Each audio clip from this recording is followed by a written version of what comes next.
ബാലൻ കാണാൻ പോയാലോ? സിനിമയില്ലാത്തൊരു വീക്കെൻഡ് എനിക്ക് വീക്കെൻഡേ അല്ല. അങ്ങനെ ഈ ആഴ്ചത്തെ സിനിമ ബാലൻ. ബാലൻ ടീമിൻ്റെ പ്രിയദർശൻ സാറുമായിട്ടുള്ള ഇൻ്റർവ്യൂ കണ്ടപ്പോൾ തൊട്ട് ഞാൻ വെയിറ്റ് ചെയ്യുകയാണ് ഈ സിനിമയ്ക്ക് വേണ്ടിയിട്ട്.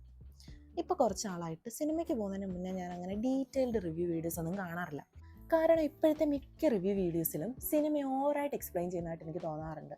അപ്പോൾ അങ്ങനത്തെ വീഡിയോസൊക്കെ കണ്ടിട്ട് സിനിമയ്ക്ക് പോകുന്നത് എൻ്റെ ആസ്വാദനത്തിനെയും ജഡ്ജ്മെൻറ്റിനെയൊക്കെ ബാധിക്കുന്നുണ്ടോ എന്ന് എനിക്കൊരു സംശയം. ബാലനും ഡീറ്റെയിൽഡ് റിവ്യൂ ഒന്നും കാണാതെയാണ് ഞാൻ പോയത്.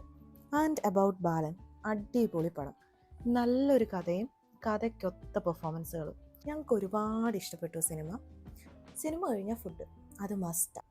അങ്ങനെ തിയേറ്ററിൻ്റെ തൊട്ടപ്പുറത്തുള്ള ഞങ്ങളുടെ സ്ഥിരം റെസ്റ്റോറൻറ്റിൽ കയറി മോര്, പരിപ്പ്, ബീഫ് ഇതൊക്കെ കൂട്ടി ഊണ് കഴിച്ചു. പായസവും കുടിച്ചു. പക്ഷെ പായസത്തിൻ്റെ വീഡിയോ എടുക്കാൻ മറന്നുപോയി.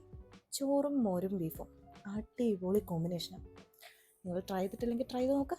എനിക്ക് ഭയങ്കര ഇഷ്ടമുള്ള കോമ്പിനേഷനാണ്. അപ്പോൾ ഫുഡൊക്കെ കഴിച്ച് വയറൊക്കെ നിറഞ്ഞ് ഞങ്ങൾ വണ്ടി കയറി വീട്ടിൽ പോന്നു.